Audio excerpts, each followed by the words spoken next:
Welcome to concept decoder. आप सभी का आपके अपने प्यारे कंसेप्ट डिकोडर पे स्वागत है। मैं पीयूष प्रासर आप सभी का आपके अपने प्यारे कंसेप्ट डिकोडर पे स्वागत करता हूं। If you are new to channel, अगर आप पहली बार हमें देख रहे हैं कंसेप्ट डिकोडर को, देन चैनल को सब्सक्राइब कर लीजिए। 120% आपके एग्जामिनेशन प्रिपरेशन में हम काम आने वाले हैं। If you are preparing for GATE examination, if you are preparing for engineering service examination, if you are preparing for SSC JE examination and if you are preparing for state AE and JE examination, civil engineering, 120% आपके काम आने वाले हैं। इसलिए channel को subscribe कर लीजिएगा अगर आपका मन हो तो। चलिए चालू करते हैं आज का ये पर्टिकुलर वीडियो।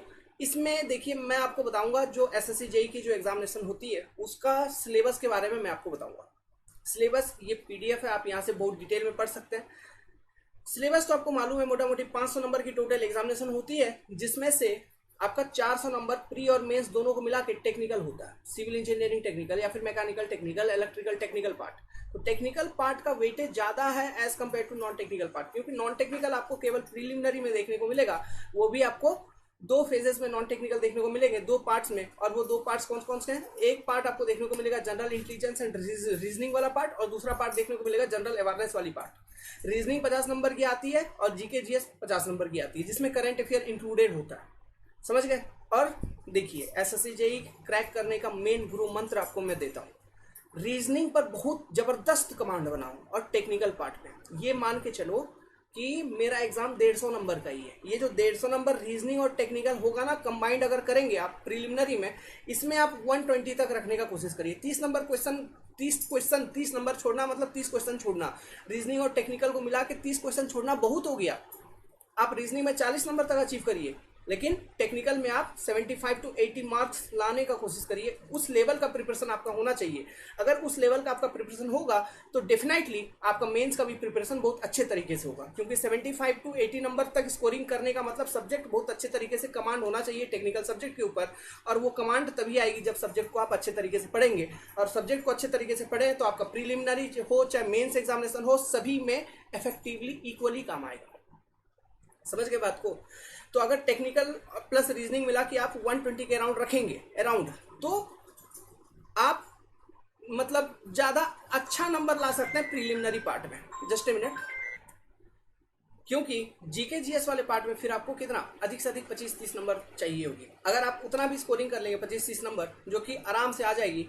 हमारा नॉन टेक्निकल क्लासेस चल रहा है, अरविंद चौहान जी जो 3 बार एसएससी जेई को क्रैक कर चुके हैं, वो आपको नॉन टेक्निकल पढ़ा रहे हैं, आके ज्वाइन कर सकते हैं। उतना नंबर आंख बंद करके सोते जागते कभी भी हम दिलवा देंगे, नॉट टू वरी। ठीक है? तो अगर आप उतना स्कोरिंग कर लेंगे तो आपका जो नंबर होगा ओवरऑल 135-140 छूता हुआ नजर आएगा। इस स्ट्रैटेजी को लेके फॉलो करिए, इस स्ट्रैटेजी को लेके प्रिपेयर करिए अगर सिलेक्शन लेनी है तो। This is the main strategy. अब बात करते हैं टेक्निकल सब्जेक्ट्स का, कौन कौन से सब्जेक्ट हैं और कौन से सब्जेक्ट पे ज़्यादा फोकस करना चाहिए। मैं ये चीज़ आपको यहाँ पे देखिए, रिसेंटली एक छोटा सा वीडियो हमने बनाया था जिसमें हमने ये बताया था कौन कौन से इंपॉर्टेंट बुक्स आपके पास होना चाहिए for your SSC preparation, technical और नॉन टेक्निकल के अंदर। तो आप लोग सभी जाके वो पर्टिकुलर वीडियो को देख लीजिएगा जरूर। Next, congratulations to our dear selection Mr Aakash Kumar Singh, है ना, central water commission SSC JE 2020। और भी बहुत सारे सिलेक्शन हैं अभी, बस चल रहा है, सबका इंटरव्यू आएगा, नॉट टू वरी। तो इन्होंने स्पेशली कमेंट किया था फेसबुक पे, तो love from concept decoder, good luck, good wishes to all our candidates, selected candidates. Next, ये तो कॉमन थिंग है, कॉमन है, एसएससी जेई निकाल लोगे आराम से। देखिए, मेन मुद्दा हम बात करते हैं ये प्रीलिमिनरी की तैयारी की, है ना। प्रीलिमिनरी लेवल पे ही अभी मैं बात कर रहा हूँ। मेंस के लिए अलग एक छोटा सा वीडियो बना के उसका मेंस का स्ट्रेटेजी आपको बता दूंगा, and important subject according to weightage. देखिए, प्रीलिमिनरी में अगर हम बात करेंगे तो जो सब्जेक्ट्स हमारे पास ओवरऑल ये 10-11 सब्जेक्ट यहाँ पे आपको दिख रहे हैं। Strength of material, theory of structure, RCC, steel, BMC, fluid mechanics and hydraulic machine, soil survey, environment, है ना, hydrology and irrigation, estimation and costing and transportation engineering. Now ये जो सारा का सारा सब्जेक्ट आपको अभी दिख रहा है, यहाँ पर एस्टिमेशन एंड कॉस्टिंग को आप लीजिए एज ए जोकर सब्जेक्ट। ये जोकर सब्जेक्ट है, मतलब ये सब्जेक्ट ऐसा सब्जेक्ट है ना, इसको पढ़ के जाना ही पड़ेगा। हो सकता है किसी साल ज्यादा क्वेश्चन आ जाए, किसी साल एक भी क्वेश्चन ना आए, कुछ भी हो सकता है। It is a type of joker subject. समझ गए बात को? ठीक है, तो ये सब्जेक्ट को आप छोड़ना नहीं है आपको। नेक्स्ट, अब ये पूरे के पूरे सारे सब्जेक्ट्स में से सबसे इंपॉर्टेंट टॉपिक होती है आपकी बिल्डिंग मटेरियल। बिल्डिंग मटेरियल आप कभी भी नहीं छोड़ सकते। बिना बिल्डिंग मटेरियल का एसएससी क्रैक करना बहुत मुश्किल है। 15 से 20 क्वेश्चन एवरेज है, उतना रहेगा ही रहेगा बिल्डिंग मटेरियल में। उसके बाद strength of material and theory of structure. अब देखिए ये थ्योरी ऑफ स्ट्रक्चर तो यूं ही हवा है। बेसिकली जो क्वेश्चंस आते हैं आपके मैक्सिमम वो आते हैं स्ट्रेंथ ऑफ मटेरियल से, सोम। ठीक है, तो सोम वाला जो टॉपिक है उसको बहुत ज़्यादा डिटेल में कवर अप करिए। थ्योरी ऑफ स्ट्रक्चर में कैसे कैसे क्वेश्चन आते हैं, सिंपल सिंपल, थोड़ा सा मोमेंट डिस्ट्रीब्यूशन फैक्टर में डिस्ट्रीब्यूशन फैक्टर, थोड़ा फिक्स्ड एंड मोमेंट का है ना, थोड़ा स्लोप डिफ्लेक्शन का, ये सब चीज़ छोटा छोटा छोटा छोटा। तो वो तो आप सोम कवर करेंगे तो सोम में ही आ जाएगा, आपको कॉन्सेप्ट क्लियर हो जाएगा। फोर्स मेथड क्या है, फ्लेक्सिबिलिटी मेथड क्या है ना, ये इन सब चीज़ों के नाम, कानिस मेथड क्या है, ये सब बेसिक बेसिक क्वेश्चन तो आप सोम में ही ये सब चीज़ों को कवर अप कर लेंगे। स्ट्रक्चर एनालिसिस को आप उतना डिटेल में नहीं भी पढ़ के जाएंगे तो भी कोई बड़ी बात नहीं होगी, लेकिन सोम स्ट्रेंथ ऑफ मटेरियल आपको बहुत अच्छे तरीके से पढ़ना है। ठीक है, फिर आरसीसी का वेटेज ज़्यादा है ना, फिर fluid mechanics and hydraulic machines, इसकी वेटेज ज़्यादा है। सर्वे देखिए, सर्वे सर्वे सच में एक इंपॉर्टेंट पेपर है। सर्वे का वेटेज भी अच्छा खासा आ जाता है। ठीक है, ये डिपेंड करता है, लेकिन मैक्सिमम एग्जामिनेशंस में, मैक्सिमम ईयर के एग्जामिनेशंस में सर्वे से भी बहुत अच्छे खासे परसेंटेज ऑफ क्वेश्चंस रहते हैं। सॉइल मैकेनिक्स, ठीक है, तो ऊपर के जो पेपर्स आपको दिख रहे हैं basically strength of material, RCC, steel, BMC, fluid mechanics and hydraulic machine. Fluid mechanics के अंदर आपका फ्लूइड मैकेनिक्स हो गया, ठीक है, फिर आपका ये हो गया ओपन चैनल फ्लो हो गया, फिर पंप्स एंड टरबाइन हो गए। तीनों को मिला के 12 से 15 क्वेश्चन आते हैं, जो कि गुड परसेंटेज ऑफ क्वेश्चन है। और सिलेबस बहुत ही बड़ा, बहुत ही वास्ट। काइनामेटिक्स आपको पढ़ने की जरूरत नहीं है इसमें, ठीक है, बाउंड्री लेयर फ्लो वगैरह एसएससी में नहीं है, तो वो सब चीज़ पढ़ने की जरूरत नहीं है। तो ये सब चीज़ भी जानना चाहिए कि कौन सा टॉपिक आपको पढ़ना है, कौन सा नहीं पढ़ना है, ये भी बहुत इंपॉर्टेंट है। ओके, नेक्स्ट, सॉइल मैकेनिक्स तो ऑफ अटमोस्ट इंपॉर्टेंट, ये तो आप छोड़ ही नहीं सकते, भूल ही नहीं सकते। सर्वे, ठीक है, एनवायरमेंट इंजीनियरिंग, पेपर बहुत बड़ी है, मूड हो तो पढ़ लीजिए, नहीं मूड हो तो नहीं पढ़िए, लेकिन एनवायरमेंट इंजीनियरिंग को मैं सजेस्ट करूंगा कि आपको पढ़ना चाहिए। क्यों पढ़ना चाहिए, देखिए एनवायरमेंट इंजीनियरिंग में आप लोग ऐसा कुछ कुछ बेसिक टॉपिक्स भी पढ़ेंगे जो कि आपके जीके जीएस पार्ट में भी काम आ जाएगा, क्योंकि एनवायरमेंट इंजीनियरिंग जीके जीएस में भी है ना। तो बीओडी, सीओडी, एयर पोल्यूशन का पोल्यूटेंट, ग्रीन हाउस इफेक्ट वगैरह हम लोग ये एनवायरमेंट इंजीनियरिंग में पढ़ते हैं अपने टेक्निकल में। तो आपको अलग से जीके जीएस में एनवायरमेंट इंजीनियरिंग पे फोकस करने की जरूरत नहीं पड़ेगी। जस्ट थोड़ा सा ये मतलब उससे रिलेटेड इंटरनेशनल रूल रेगुलेशंस वगैरह थोड़ा सा देख लेंगे, जैसे मॉन्ट्रियल प्रोटोकॉल वगैरह है ना, इस पर कभी कभी क्वेश्चन आता है, इस तरह के मतलब पैक्ट वगैरह तो देख के चले जाएंगे, तो अपना इन्वायरमेंटल इंजीनियरिंग जीके जीएस में अगर एक दो क्वेश्चन आता है तो वो हम टिक लगा सकते हैं। तो एनवायरमेंट ओवरऑल आपको पढ़ना चाहिए, प्री में भी आपको काम आएगा, मेंस में भी आपको काम आएगा ही आएगा। ठीक है, तो आप एनवायरमेंट इंजीनियरिंग पढ़ लीजिए।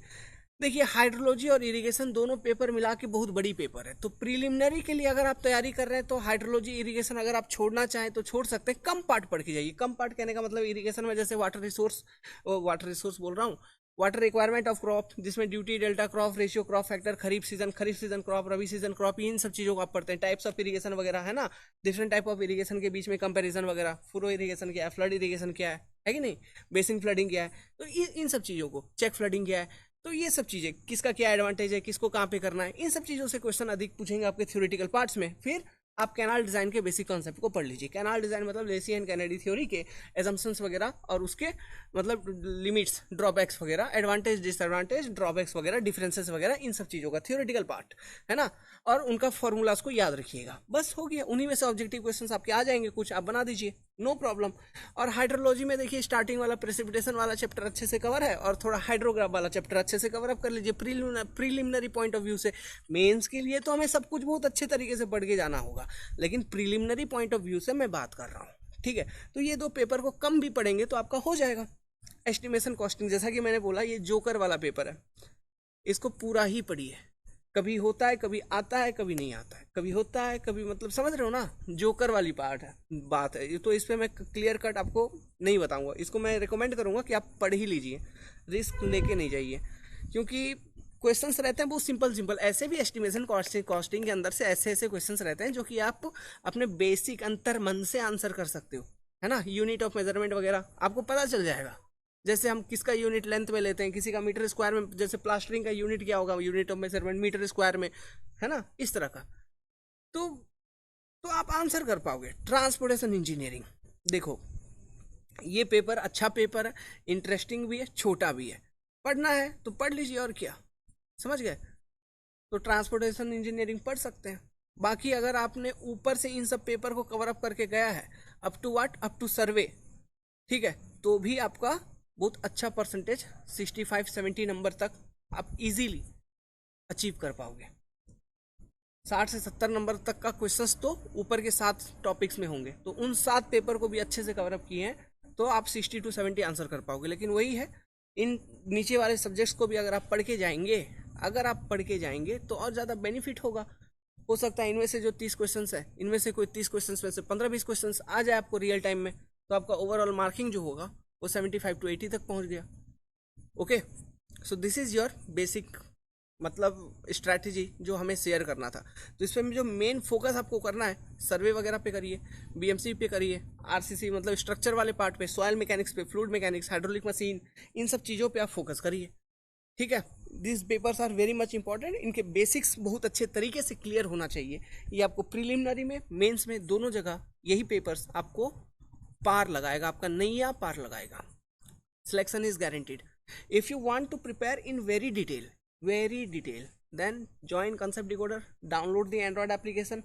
The fee for the preparation is 3,000 rupees from preliminary to mains. मैं आपको सारा का सारा इंजीनियरिंग सर्विसेज का क्वेश्चंस, सारे के सारे एसएससी जेईई के प्री के क्वेश्चंस, मेंस कन्वेंशनल दोनों 110% सॉल्व करवा देंगे।